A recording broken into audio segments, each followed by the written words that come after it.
Alright, let's dive deep into my world a bit more. Name's Nellie, and if you haven't guessed it yet, I'm all about that precision life. Crunching numbers by day at this beast of a trading company, and by night, I'm basically the queen of organization. My life's motto? A place for everything, and everything in its place. It's not just about being neat, it's about control, knowing where every penny of my hard-earned cash is going. My pals, bless them, they find my obsession a tad amusing. Nellie, you're the only person I know who gets excited over a new filing system. They'd chuckle, shaking their heads in disbelief. But, hey, I swear this stuff has saved my skin more times than I can count. So, there I was, at this shindig thrown by a couple of friends from work. Not my usual scene, I'm more about cozy nights in with a strong cup of coffee and spreadsheets for company. But there he was, Jake, this slightly older guy with an easy smile, leaning casually against the bar. He had this manager vibe going on at a local car parts store. Not exactly Mr. Wall Street, but the man had a certain something. We got to talking, him with his beer, me with my meticulously chosen glass of wine. So, you're into economics, huh? That's like predicting the future with numbers? He asked, his voice tinged with genuine curiosity. I laughed, a bit louder than I intended. Something like that. It's more about making sense of the chaos, finding patterns where others see mess. He nodded, taking a sip. I get that. I'm all about order myself. Ever tried organizing a storeroom full of car parts without losing your mind? Can't say I have, I admitted. But it sounds like a puzzle. A frustrating one, Jake agreed. But satisfying when everything fits just right. Our conversation rolled on, smooth and easy. It was a breath of fresh air, talking to someone who didn't just nod along, but actually got it.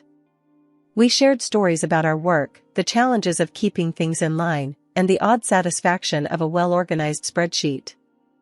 Weeks turned into months, and our casual meetups became something more. Jake had this straightforward way of cutting through the BS that I really admired. He didn't dress things up or play games, he was just real. One chilly evening, after a dinner where we'd both complained about our day, Jake turned to me, his expression serious. Nellie, I've been thinking. I raised an eyebrow. About? Us, he said simply. I know I'm not the kind of guy who goes for grand gestures, but I'm pretty sure I've hit the jackpot with you. I could feel my heart racing, the anticipation building. And I'm thinking, why wait? Nellie, will you marry me?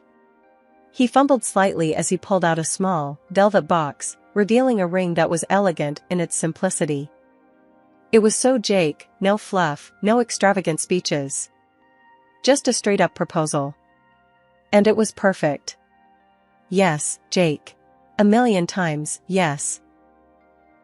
Planning a wedding, you'd think it's all about lovey-dovey stuff, picking flowers, and tasting cakes. Well, add a bit of family drama to the mix, and you've got a whole different ball game. Me and Jake, we decided to keep it simple, just close friends and family. Little did I know, the definition of simple was about to get a reality check. Jake's sister, Emily, she's got these 4 kids, right? Little tornadoes, I swear. The moment we announced our wedding date, I could see the mischief in their eyes. Jake, bless him, he's all laid back. Kids will be kids, Nellie. They'll be fine. Famous last words. As D-Day approached, I found myself knee-deep in seating charts and menu choices. One evening, Jake and I were finalizing the guest list. Are we sure about inviting the whole crew? I joked, eyeing the names of Emily's kids. Feels like we're summoning a hurricane. Jake chuckled, wrapping an arm around me. They're not that bad. Plus, Em needs a break. It'll be fine. Fine, I echoed, not entirely convinced. But love's about compromises, right? I figured, how bad could it be? Cut to the wedding day. The venue looked like something out of a dream, all decked out and ready. That is, until the mini hurricanes made their grand entrance. Running around like they owned the place, I watched as my carefully planned day teetered on the edge of chaos. Mid-ceremony, one of them knocked over a vase. Water everywhere. I caught Jake's eye, and for a second, he looked as panicked as I felt. But then, he just grinned and shrugged. That man, I tell you, unflappable. At the reception, Emily was off mingling, her kids running wild. Jake and I were trying to make rounds, thanking guests, when one of the little darlings decided to showcase his food-fighting skills. I felt something splat against my back, cake, icing, and all. I spun around, ready to blow a fuse, when Jake caught my hand. Hey, it's just cake. Let's not sweat the small stuff today. Small stuff? Jake, they're turning our wedding into a circus, I hissed, trying to keep my voice down. He leaned in, a smirk playing on his lips. Makes for a memorable day, doesn't it? Memorable was one word for it. By the end of the night, I was exhausted, covered in various food stains, and sporting a headache from the constant din. But as we made our escape, Jake's hand in mine, I couldn't help but laugh. Your family's nuts, I told him, shaking my head. Yep, but now they're your nuts too, he teased, pulling me closer. Great. Just what I always wanted, I replied, rolling my eyes, but leaning into his embrace. After the wedding whirlwind, me and Jake settled into our new life together. It felt like playing house at first, both of us tiptoeing around each other's routines, trying to mesh our worlds without stepping on toes. We were living in this cozy, rented apartment downtown, close enough to both our jobs that the morning commute was a breeze. But it wasn't long before the newlywed bliss phase started to wear thin, and the real work of building a life together began. One evening, after a particularly long day at work, I found Jake sprawled on the couch, surrounded by a mountain of real estate listings. What's all this? I asked, dropping my keys on the counter. Jake sat up, a spark in his eyes. I was thinking, why not take the leap? Let's buy a place of our own. The idea of buying a house hadn't really crossed my mind yet. Are we ready for that? That's a big step. He shrugged. We're not getting any younger. Plus, think about it, no more rent, a place we can actually call ours. Come on, what do you say? I couldn't deny the appeal. The thought of having our own space, decorating it just the way we wanted, hosting dinner parties, and maybe, just maybe, starting a family, filled me with a mix of excitement and nervousness. Okay, let's do it, I said, the decision feeling right despite the butterflies in my stomach. Fast forward through the headache of house hunting, and we're standing in front of this quaint place that's now ours. It's got a backyard that's begging for a barbecue and more rooms than we know what to do with. I took the lead on kitting out our new digs, making sure everything was just perfect. Jake was all for it, but he couldn't help poking fun at me for keeping every receipt for the furniture and appliances. What's this, the Nellie Museum Archive? He'd chuckle, flipping through my meticulously organized folder. Hey, you never know when you might need to return something, I'd retort, not letting on how much I loved that everything in our home was picked out by me, with my own cash. It was more than just being responsible, it was a piece of me in every choice, every purchase. It felt good, building something together, making decisions. But beneath the surface, there was a tension brewing, a silent elephant in the room that neither of us wanted to address. I couldn't get pregnant. Months turned into a year, and every negative test felt like a tiny heartbreak. I tried to keep a brave face, focusing on our home, my work, anything but the growing fear that maybe motherhood wasn't in the cards for me. One night, lying in bed, Jake broke the silence. We don't have to keep trying, you know. If it's too much. I cut him off. No, I want to keep trying. It's hard. He pulled me closer, kissing the top of my head. We'll figure it out, okay? Whatever happens, we're in this together. His words were a balm, but they couldn't quite chase away the shadow that had settled over us. The joy of our new home was tinged with the sadness of what was missing. Despite the struggles, life went on. We hosted barbecues, celebrated holidays, and filled our home with laughter and love. But the guest room that we'd earmarked as a nursery remained empty, a silent reminder of the one thing we couldn't seem to achieve. The whole ordeal with Emily and her brood turning our wedding into a zoo was getting out of hand. She'd rock up from the next town over, dumping her chaos at our doorstep with a "Hey, just passing through." Like clockwork, her arrival spelled the end of any peace and quiet. The kids, bless their hearts, were a handful, to put it mildly. Running around like they'd just been let out of a cage, screaming, fighting, you name it. And Emily? She'd just plant herself on our couch, launching into the latest saga with her husband like she was the star of some daytime drama. One of those Saturdays, she's mid-rant about her husband's new prank or something, and her kids are practically swinging from the light fixtures. I'm there, trying to keep my cool, but inside, I'm a second away from losing it. Emily, can you maybe, I don't know, get them to tone it down a bit? I ask, my voice tight with that edge of I'm trying not to scream here. She barely glances up, waving a hand dismissively. Oh, they're just being kids. Let them be. Let them be. Sure, it being means turning my home into a circus. It was later, during dinner, when the real kicker came. One of the kids decided to turn his spaghetti into a projectile, launching it across the table. I snapped. That's enough. We do not throw food in this house. Emily's face turned stormy, and she hit me with, maybe if you had kids of your own, you'd understand. That stung. More than she knew. Jake's there, but he's doing his best impression of Switzerland, staying neutral. Or maybe more accurately, siding with his sister by not siding with anyone. It felt like a betrayal, him not stepping in, not backing me up. Later, I corner Emily in the kitchen, trying to keep my voice level. You know that was out of line, right? What you said earlier. She's unapologetic, all but rolling her eyes. Oh, please. You're overreacting. It's just kids being kids. I'm fuming, but there's no getting through to her. And Jake? He's no help, always with the she's going through a tough time excuse. Like that's a free pass to disrespect our home. It got to the point where every ring of the doorbell had me tensing up, wondering if it was another surprise invasion. I loved Jake, but his inability to stand up to his sister, to see how this was tearing at the fabric of our quiet life, was driving a wedge between us. One evening, after yet another chaotic visit, I cornered Jake. We need to talk. This can't go on. He sighs, running a hand through his hair. She's family, Nellie. What do you want me to do? Stand up for me, for us. I shoot back, my frustration boiling over. Your sister's behavior, and those kids. It's too much. He looks torn, but I can tell he's struggling to see it from my side. I'll talk to her. He finally mutters, but the promise feels hollow.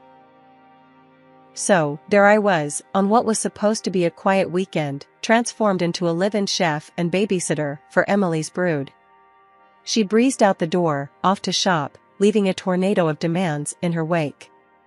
I want spaghetti, one shouted. No, make pizza, another demanded. The chaos was enough to make my head spin, and that was before the TV volume cranked to a level that could probably be heard in the next city over. Just as I was about to lose my last shred of sanity to the symphony of kitchen timers and cartoon explosions, an eerie silence fell over the house. Anyone who says silence is golden has never had to deal with kids. That kind of quiet? It's the calm before the storm. Dread settled in the pit of my stomach as I stepped out of the kitchen, half expecting to find the living room turned into a war zone. What I saw instead stopped me dead in my tracks. There, in the midst of the living room, stood Jake's nephews, covered in paint, with my grandmother's painting, the one she'd passed down to me, the one thing I'd cherished above almost everything else, ruined. Streaks of paint obliterated the once beautiful image, turning it into a mockery of its former glory. The anger that surged through me was like nothing I'd ever felt. What have you done? My voice was sharp, a whip crack in the silent room. The kids, sensing the shift, scattered, leaving me alone with the wreckage of my heritage. The fight that ensued when Jake and Emily got back was apocalyptic. You were supposed to watch them. Emily had the gall to accuse, her words fanning the flames of my rage. These aren't my kids, Emily. It's not my job to watch them every second. I shot back, my voice hoarse with anger. Jake, ever the peacekeeper, tried to intervene, but there was no stopping this. Nellie, they're just kids. We'll fix the painting. He tried to reassure me, but the damage was done, both to the painting and to us. That's not the point, Jake. That painting meant the world to me. It's about respect, about understanding. Something your sister clearly lacks. I was beyond reasoning, the betrayal cutting deep. The argument spiraled, words like knives, leaving wounds too deep to see. Jake sided with Emily, a choice that stung more than I cared to admit. After that, silence. Not the tense quiet before a storm, but the cold, empty silence that fills a room when there's nothing left to say. Ever since the whole painting incident, things between Jake and me were tense, like a string pulled too tight, ready to snap. That breakfast, though, that's when it all came crashing down. Jake, in his infinite wisdom, decided over coffee and toast that it was the perfect time to drop a bomb on me. So, Emily split up with her husband. She's gonna stay here, with the kids. Just for a few months. I almost choked on my coffee. Wait, what? Here?